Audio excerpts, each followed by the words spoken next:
Welcome back, y'all, to the Morning Update Show. I'm your co-host, Trae Holiday, and I'm so excited to have a brother from the community right here on our set, man. Dre Franklin with B.U.I.L.D 206. You have been doing some amazing work out here in the community, man, and you're part of many, many groups. I say B.U.I.L.D, but you got Street Team. He done brought me the shirt, y'all, so you know I'm ready. But Dre, thank you so much for coming on, man, and let the folks know how you're making change right here in our community. Well, I appreciate you guys having me. Thank you. Thank you for the work that you guys are doing in the community. This is very important.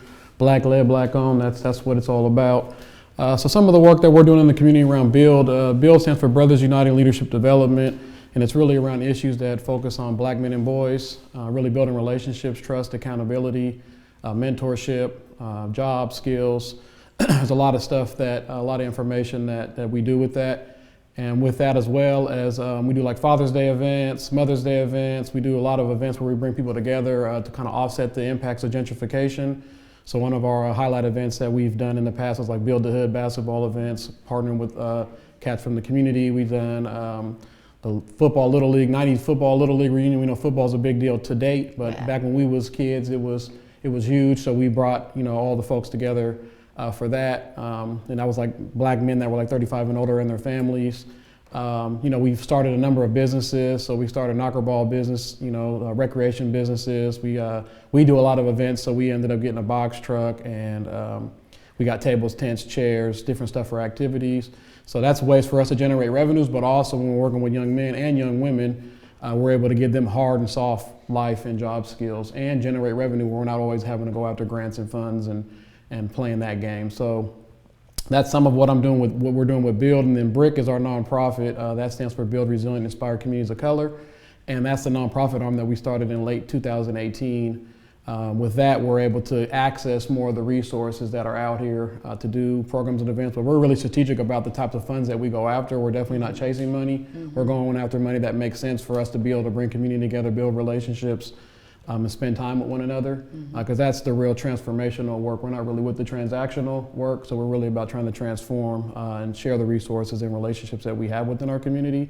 And then in my day job, I work for Seattle Parks and Recreation, and that's the shirt you guys see on. We got the street team going on where we're out there and engaging with people. We're outreaching, engaging, and connecting them to services and resources. But right now, there's a lot of, we're coming up on, there's a lot of resources that are in the community, but a lot of people took COVID, they're not operating. So we're finding that when we're trying to refer young people or trying to connect and build partnerships, there's just not a lot going on right now because of what's going on with COVID. So we got a dynamic team out there that's out there in the streets. They're out there activating locations, having activities, having snacks, having that caring adult. That stuff really makes a difference right now. And then partnering with other organizations to make those referrals, to make sure that these young folks and their families have the resources that they need, as well as with Seattle Parks. We've had emergency shelters in our community centers. We have showers for homeless folks and other folks that need to have hygiene stations to come take showers. We're doing childcare across the city. We're actually about to activate some teen and like middle school and high school support hubs. So with remote learning, we're able to try to bridge that gap and try to provide services. And as well, I think we activated 4 beaches, because we know if we don't activate the beaches, people are going to be out there swimming and folks are going to be drowning and stuff. So we were able to kind of identify where the biggest needs were and activate 4 beaches. And we're doing a lot of other things. I'm sure I'm not capturing everything with Parks and Rec, but that's a lot of the work that's been going on behind the scenes with what's going on in Seattle Parks and Recreation, trying to create opportunities and safe places and trying to support community, shifting our services to support community where they're at and what they need. Listening to your intro, I'm over here because I'm like, yes, and yes, and yes, brother. Like, I love that, because so many in our community just got the octopus arms, man. We are where we need to be. And honestly, we know that there's been so much divestment that we have to do so much investment in the next generation so they understand the resources. So I love that. I love that you're all over the place and doing so many things, man. Thank you for your work out here, man. That's what it takes. I think in community, we see that a lot, and I'm happy that I know you. So that's great stuff. We have actually a clip because you were actually on the AC podcast with White King early in this year. So we're going to show the folks a little bit about that interview as well. Cool. Like sometimes we say we care about our bros and our sisters, in the hood. but sometimes we're doing things that are counterintuitive to care and love. So if we really care, we want to push each other to be to our greatness. We're not judging nobody for whatever activities that they're involved in. Like, I get it. A lot of our members come from that. I was involved in that growing up, but at the same time, like even me reflecting back, really trying to always push people to be better. So sometimes we think that we're doing things that are in the best benefit because we only have so many options that we've been shown. So really getting outside of the comfort zone and pushing people. So sometimes we're doing things, but really we think that we're helping people. We may be putting them on or whatever, but really we're having them play on the freeway. Right. They're playing in traffic. And, if we say, hey, would you have your little brother play on the freeway, little sister play on the freeway? No, I wouldn't do that because they're going to get hit by a car. But sometimes our behavior and our activities is like playing in traffic. But that's what we've been shown. That's what we've been force fed. So understanding that and pushing each other to do better, in school, to be an entrepreneur, to take some of the skills and transfer them into real life action. You know what I'm saying? Right. We have all the tools and resources that we need in our community. Tapping into our community, get involved, find a mentor, be a mentor. Right. Like some of these guys already have, people that are active, you already have natural leadership abilities. This is how do you transfer that, and what are you leading people on? Are you leading people to play in traffic, or are you leading people to be better? Is the plan to stay in, or is the plan to get out? So how do you leverage the resources that you have within you and empower yourself and know that you are great?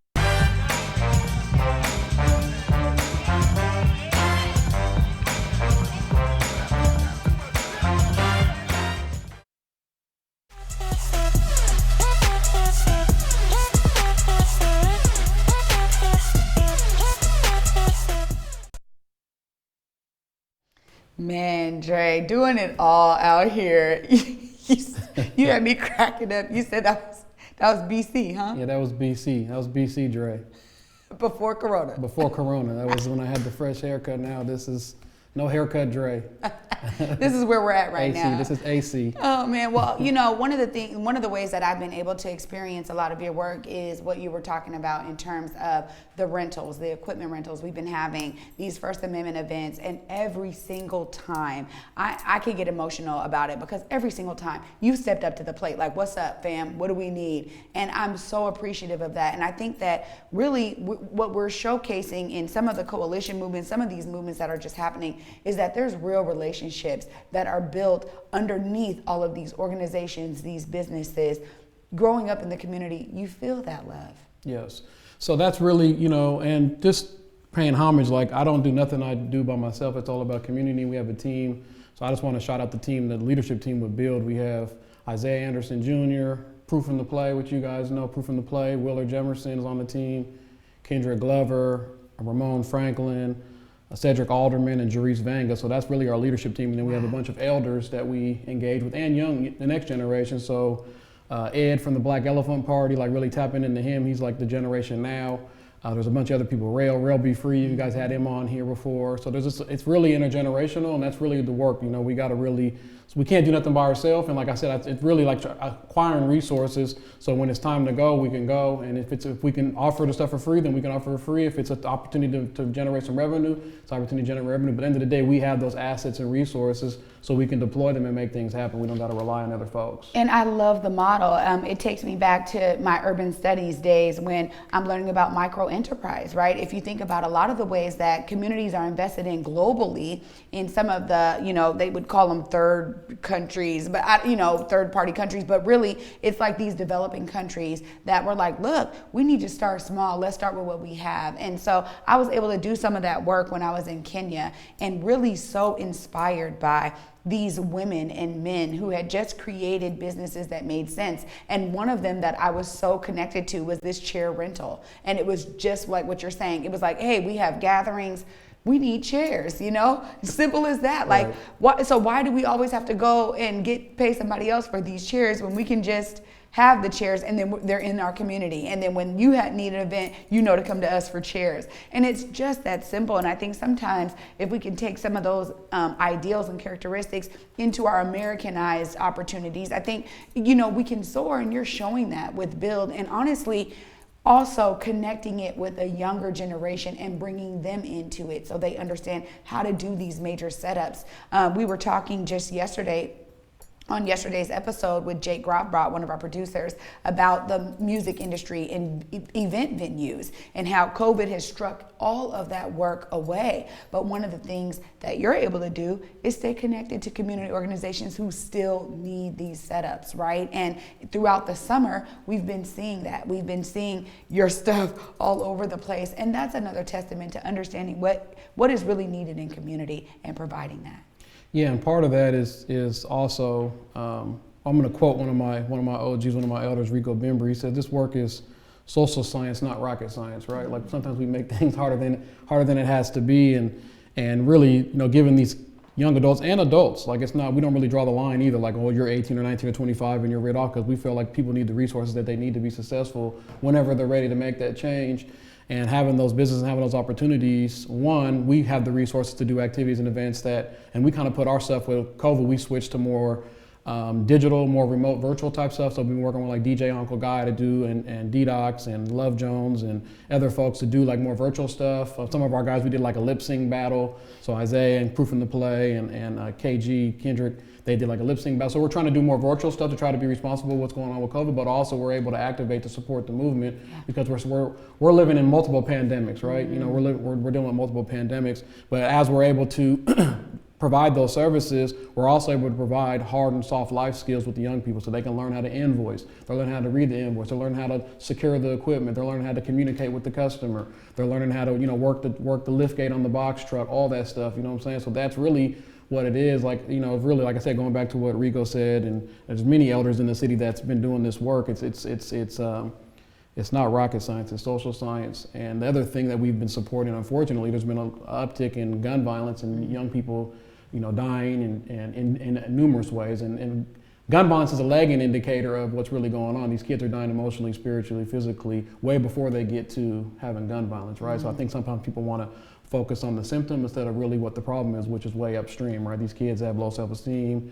They don't, they don't know who they are. They don't know their history. They don't have a support network, so on and so forth, right? There's a lot of failures that happen for them to get to the point where they're getting into gun violence. So that's another thing that we've been able to support is grieving families with that equipment where they're doing repasses and stuff in the park. We've been able to pop up and support them with those resources. That's an unfortunate thing, but it's also nice for them not to have to stress out and worry about and getting taxed out on trying to celebrate their children's lives. So it's an opportunity for us to, still support community in a number of ways. So yeah. I love that model so much. And, even right here at Converge, we have some producers. Shout out to Carlos Imani. Same kind of concept where it's like, we understand a skill set now. We understand production, media, content creation. How can we take our skill set and infuse it with the next generation? So I'm loving your work, and I'm sending my 14-year-old son your way, okay? Just know that. So before you get off the set, how can people find you? How can they donate? Please let the people know how to support your work. So I think the biggest thing with for B.U.I.L.D, you can check out our website, and all of our social media is linked to there. It's B.U.I.L.D206.com. You can email us, BUILD206@gmail.com. Facebook, Instagram, Twitter. We got Snapchat, but we're really not all hip up on that yet. And then through the Parks Department, you can email me at andre.franklin@seattle.gov or contact us and get tapped in. We got a teen website, teens.